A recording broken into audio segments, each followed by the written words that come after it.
Dati, ang konsepto ay bahay at lupa. Kung maalala pa ng iba dito sa inyo. Walang aamin dahil mahahalata yung mga edad ninyo. So, nagagalak ako na ipinagdiriwang ninyo ang Paskuhan at sasalubungin ang bagong taon sa inyong mga bagong tahanan. Maraming salamat po at isang magandang araw po sa muli sa inyong lahat. At it's official na. Christmas na. So, Merry Christmas sa inyong lahat. Magandang umaga po. Marami pong salamat.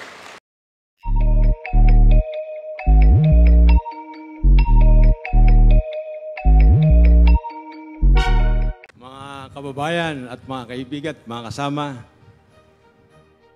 the President of the Republic of the Philippines, His Excellency Ferdinand Marcos Jr.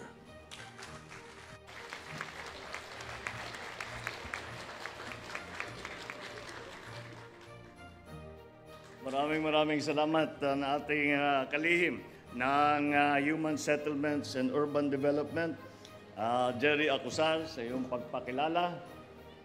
Eksaktong-eksakto na. Ang ating Presidential Advisor on Peace, Secretary Charlie Galvez Jr. Andito rin si Senator Francis Tolentino.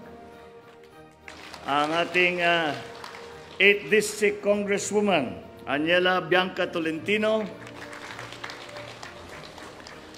2nd District of Cavite Representative, kung nga pala, Congresswoman na, Lani Revilla. Si Governor John Vic Remulla. Vice Governor of Cavite, Athena Briana Tolentino. And the Mayor of Naik, Cavite, Mayor Rafi Dualan. General Manager of the National Housing Authority, Mr. Joe Bentan. Ang aking mga kasama sa pamahalaan at ang ating mga bisita, ang ating mga naging beneficiary dito sa housing program na ito. Magandang umaga po sa inyong lahat. Ako ay lubos na nagagalak na makasama ngayon sa pamamahagi ng mga pabahay ng gobyerno at ng National Housing Authority dito sa Naik. Bago ang lahat, binabati ko at pinapasalamatan ko ang buong NHA, ang inyong mga opisyal at mga kawani, pati ang mga katuwang ninyong ahensya sa gobyerno at lokal na pamahalaan sa matagumpay na pagpapatayo ng mga bahay na ito. Ito ay isang konkretong hakbang tungo sa pagkamit ng ating pangarap na mabigyan ng maayos na matirahan ang ating mga kababayan. Ito ay malinaw na nagpapakita ng inyong dedikasyon sa inyong sinumpaang tungkulin. Nananatili ang ating layunin na makakapagpatayo ng dekalidad at murang pabahay para sa bawat pamilyang Pilipino, lalo na para sa mga mahihirap na ating mga kababayan. Ang mga tahanan na ating inihandog ay ilan lamang sa higit 30,000 bahay na naitayo sa iba't ibang bahagi ng ating bansa. Nasabay-sabay din, ngayong araw din, ay ating ipinapamahagi sa araw na ito. Kaya naman, hinihikayat ko ang mga kapwa kong lingkod bayan sa NHA na pagpatuloy ang pagsisikap na magampanan ang inyong mandato. Kasabay ng mga tirahang ibinabahagi natin, tiyakin natin na mabigyan din natin sila ng pagkakataon na makapaghanap buhay at magamit ang kanilang mga kakayahan at talino tungo sa kanilang tuloy-tuloy na pag-unlad. Patuloy ninyong pagtibayin ang pakikipag-ugnayan sa mga kaakibat na ahensya, mga lokal na pamahalaan at mga pribadong organisasyon. Hangarin natin na matiyak na may sapat na suporta ang lahat ng mga benepisyaryo ng mga bagong tirahang ito. Batid natin ang iba't ibang uri ng sakuna at problema dumadaan sa ating bayan. Kaya naman, napakahalaga na masiguro natin na ang mga bahay na ating itinatayo at ipinapamahagi ay mananatiling matibay at tatagal anuman ang maging lagay ng panahon. ang tagumpay ng ating pagtitipon ngayon ay patunay lamang na matinding kagustuhan ng administrasyong ito na agarang matugunan ang mga pangangailangan ng ating mga kababayan. Ang tungkol sa housing po, ang katotohanan niyan ay malapit sa puso ko ito dahil noong ako ay nasa Senado, linagay ako sa Housing and Urban Development Committee. Ako yung chairman. Kaya nakikitang-kita ko, very frustrated nga ako, nakikita ko, palaki ng palaki ang kakulangan natin sa housing. Hanggang umabot na nung umupo na ako bilang presidente, nakita ko ang estimate namin ay halos 6.5 million na ang kakulangan ng pabahay dito sa buong Pilipinas. Nung nasa Senado ko, 3.5 pa lang yan. Kaya mabilis talaga ang pag-akyat, ang pagparami ng pangangailangan. Kaya ang ating ginagawa ay naghahanap ng lahat ng paraan upang ipagsama-sama, ipagsanib-puwersa natin ang mga LGU, ang Department of Human Settlements, ang NHA, pati ang legislature, pati ang national government, ay lahat ng aming magawa ay gagawin na namin para naman makapagpatayo ng bahay dahil ay napakarami masyado ang ating mga kababayan ay walang sariling bahay at walang mauwian at nagiging squatter, napipilitang maging squatter. Ay hindi naman tama 'yon. Hindi natin dapat ginagawa sa ating mga kababayan yan. Kaya ginagawa namin lahat. Ang pangako sa akin ni Secretary Acosar, sabi niya 1 million homes a year. Tingnan nga natin kung kakayanin niya. Pero sa palagay ko, sa takbo, eto naman, magbabago ang ating konsepto. Dahil noon sa housing, nung unang human settlements, nung panahon pa ng aking ina, na siya ang naging Minister of Human Settlements, ay talagang kumpleto lahat ng aming project para nga sa pabahay. Ngunit ito'y napabayaan at kaya naman nagkulang-kulang na. Kaya't malaki ngayon ang hahabulin natin. Dati, ang konsepto ay bahay at lupa. Kung maalala pa ng iba dito sa inyo. Walang aamin dahil mahahalata yung mga edad ninyo. So yung panahon na yun, bahay at lupa. Ngunit, lalo na sa mga urban areas, wala nang lupa. Mahirap na makahanap ng lupa. At siguro, mas efficient, gagawa tayo ng mid-rise na tinatawag. Kung maalala nyo yung Bliss, yung project ng Bliss, dyan nag-umpisa ang mid-rise na ilang 5 stories, 6 stories na building. At mukha namang maganda. At marami talagang kumuha, nagkaroon sila ng sarili nilang tirahan. Ngunit ngayon, dahil mahirap na, siguro baka pataasin pa natin. Baka pwede na natin itaas hanggang high-rise na. Ngunit pinag-aaralan natin to, siguro case-to-case ito. Ngunit ang importante rito ay kaya ang tawag ay hindi Department of Housing. Ang tawag ay Department of Human Settlements. Dahil ang bawat na itatayo ay hindi lamang bahay ang itatayo. Kung hindi, titiyakin na malapit sa trabaho. Ang usual na sinasabi, dapat ang pagpunta sa trabaho hindi lalampas sa isang oras. So, kung minsan ganun ang pakiramdam, parang isang taon ka baka makauwi, lalo sa Maynila. Pero ang aming tinitingnan, the travel time mula sa bahay hanggang sa trabaho ay hindi dapat lalampas ng isang oras. Dapat may malapit na eskwelahan para sa mga bata. Dapat may malapit na palengke o maliit na mall para makapagbili ng mga pangangailangan ng mga pamilya. Lahat ito ay pinagsasabay-sabay. Kaya human settlements ang mga tinatayo natin. Kaya yan ang ating hangarin na masabi natin na nasimulan man lang ang low-cost housing, ang socialized housing para sa mga nangangailangan nating kababayan at hindi makahanap ng kanilang sariling tirahan.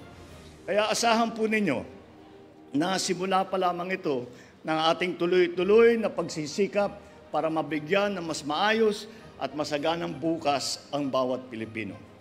Sa ating mga beneficiary, sa inyong pagsisimula ng bagong buhay sa inyong mga bagong bahay, hangad ko na una, mapaganda ninyo ang inyong mga tahanan. Ito'y pakamahalin ninyo ng lubusan dahil ito ang magiging saksi sa pag-uunlad ninyo at ang inyong pamilya. Pangalawa, hiling ko na mapagyaman ninyo ang inyong bagong komunidad. Gaya bukang bibig, pagkakaisa ang susi para mapagtagumpay ang anumang hamon ng buhay ay kaya nating tugunan. Pangatlo, at ito'y hinihingi ko sa kooperasyon ng ating mga lokal na gobyerno at pribadong sektor. Naway maging panatag ang ating mga kababayan sa kanilang mga bagong bahay. Mahalagang mabigyan ang ating mga kababayan ng pangkabuhayan, tulong upang malubos nila ang paninirahan sa kanilang mga bagong tahanan. Sa aking mga minamahal na kababayan, maging paalala nawa ang inyong bagong bahay na may maliwanag na umagang laging nag-aantay sa inyo. Mga kapwa kong Pilipino, tiwala ako sa pagbubuklod nating lahat, unti-unti natin mabibigyan ang bawat pamilyang Pilipino ng maayos at abot-kayang tahanan. Nananalig ako na sa mga darating na panahon, sama-sama nating makakamit ang ating mga pangarap para sa ating mga pamilya, sa ating komunidad at sa ating bansa. Ngayong nalalapit ang Kapaskuhan, binabati ko po kayong lahat na isang mapagpala at masaganang Pasko at bagong taon. Nagagalak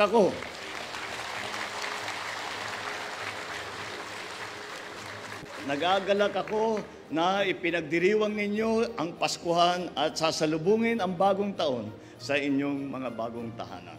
Maraming salamat po at isang magandang araw po sa muli sa inyong lahat. At it's official na, Christmas na. So, Merry Christmas sa inyong lahat. Magandang umaga po, marami pong salamat.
Well, what can you say?